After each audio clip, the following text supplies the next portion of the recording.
Hello friends. Now let us take up the concept number 1.10, implementation of a program and modus operandi.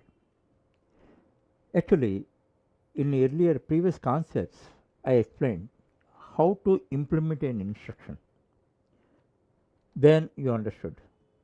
Now I explain now how to implement a program. Actually, you know that every program is set of instructions. You already learned how to implement an instruction. Now, in a broader way, we are learning how to implement a program. For this purpose, we divide all the components of a computer in four groups, because depending on the context, we have to make the division, make the classification. In earlier, by functionality, I have made a classification, 6 types of units: input unit, output unit, memory unit, arithmetic logic unit, control unit, secondary storage unit, like that, 6 depending on the functionalities. That was the relevant classification. Now here we are focusing on implementation of a program. That's why we make a different classification of the components. Here uh, there are four types of components: microprocessor, input system, output system, and memory. And in the memory unit, two are there: RAM and ROM. Okay, about ROM a little later in this chapter only I explain. RAM and ROM, those are two types of memories, and these are four groups. Okay, now if you analyze the implementation of a program, then you can mainly find IPO. IPO represents, I represents input, P represents processor, processing, O represents output. In any system, these are the three core activities. You take your system also. Now you feed a question to your brain: 15 into 16, 15 into 16, that two values, what is the product of 15 into 16? Then give the input. Your brain process it, 15 to 16 it process, and it gives the result. So three things are for getting a result or performing a task. Three activities are there: inputting, processing, and output. Okay, now I have written these diagrams with reference to this. Actually, to explain this concept, I have drawn this figure, and these are not technical things and all that. Actually, in this case, you have to understand how a program is implemented. For that purpose, this figure helps you. This is not a technical or a block diagram and all that. Here, it enables you to understand this concept very well and all that. Now you see, here this is input, this is output. Actually, mainly keyboard, mouse, etc. and all that. This is the monitor screen for displaying. Otherwise, the printer and all that we use, we take a printout. Thereafter, control unit. Control unit controls all the operations and all that.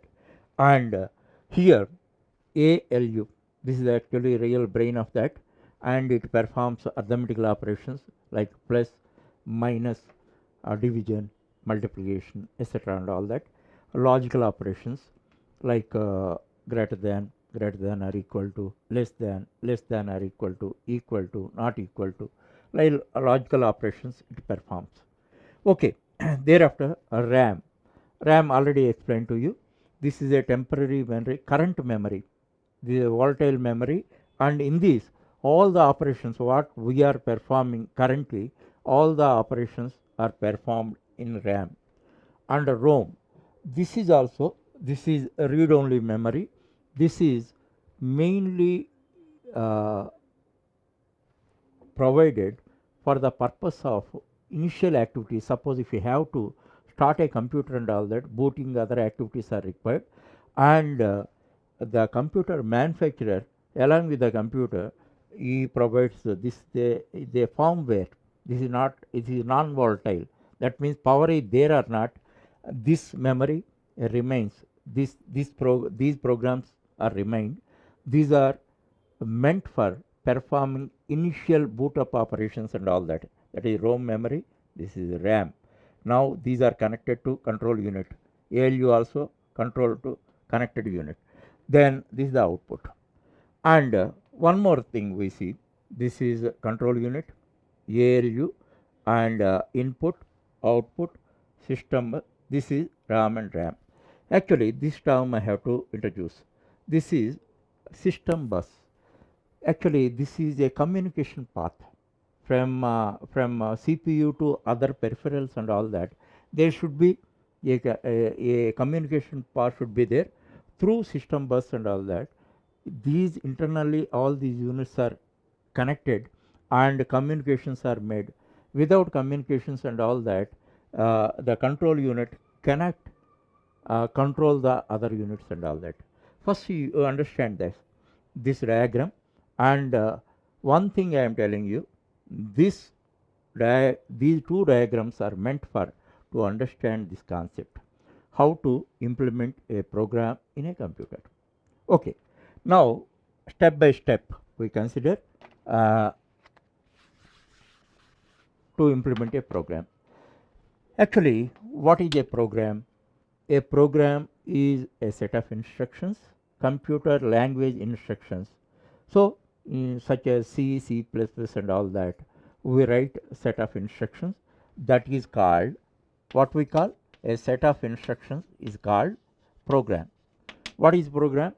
A program is a set of instructions which is meant for manipulating a set of data to achieve a predefined task, to perform a predefined task. Then thereafter input unit. Through input unit we feed the data as well as instruction to the computer, that you know that. Now second one is, once we develop the program and all that, then we input the program along with the data to the computer through input unit. So from input unit,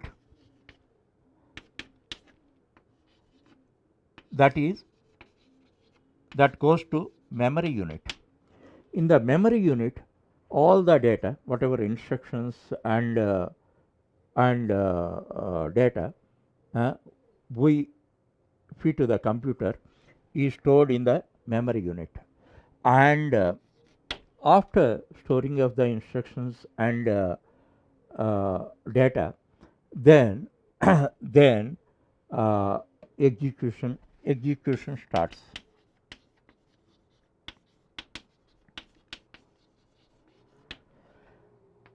Then control unit. This control unit activates all the relevant units for implementing a program.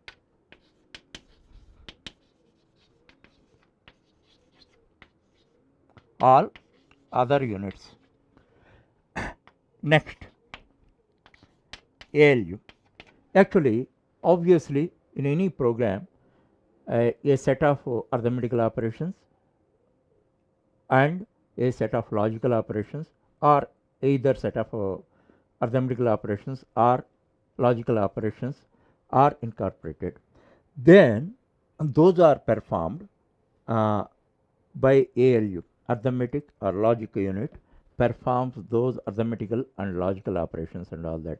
Actually, ALU is the real brain of the computer.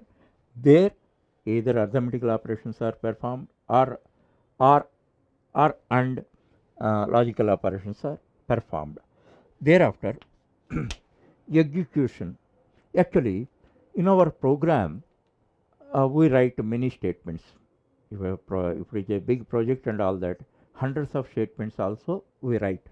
There, how those are executed, it depends on the control statements.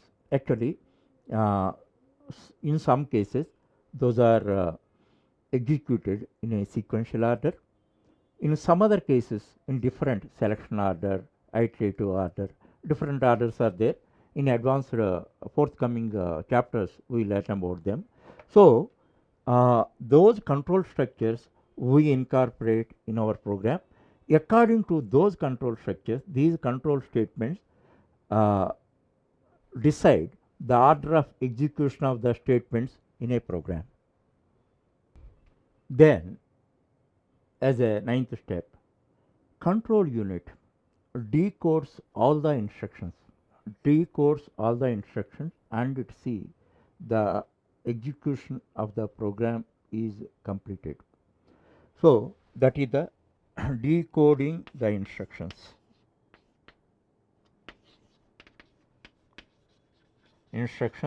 by control unit. Then, after successful execution of the program and all that, output is generated, output or result. Then the output is displayed on the monitor screen, or if you want, you can take a printout, you can take a hard copy. Okay, these are the steps in implementation of a program. This is simple semi-technical way of explanation. So, once again, because this is very core concept, already learned how an instruction is implemented. Now you are learning how a program is implemented on a computer. These figures you keep in mind. Now once again I explain. We write a program using a programming language such as C, C++, Java, etc. and all that. Thereafter, after program is written, we feed it to the computer using input unit. After entering the data, fed the data into computer and all that, memory unit receives it and stores in that. And here you must remember one thing, and this is we are talking about RAM or primary memory. So, if you want to permanently store those instruction data and all that in secondary storage, you can store. I didn't focus on this point. And thereafter, once all the instruction program is stored in the memory, then actual execution of the program is started. Then thereafter, control unit, for the execution of the program, control unit activates all the corresponding components in the system and all that. Thereafter, if the program contains some arithmetical or logical or arithmetical and logical operations, those are performed by the ALU, arithmetic logic unit, and this is the brain of the system. Thereafter, the order of execution of the statements written in a program are controlled by the control structures what we use in writing the program. What is control structure and all that, a little later in advanced chapters you can understand. Time being, you understand that the control structures control the execution, order of execution of the statements written in a program. And thereafter, everything is executed properly without errors and all that. The output is generated, and and in this context, CU, control unit, decode all the instructions and see that execution is done, and as a successful execution, output is generated, and output can be displayed on the monitor screen, or otherwise if you want a printout, you can take the printout.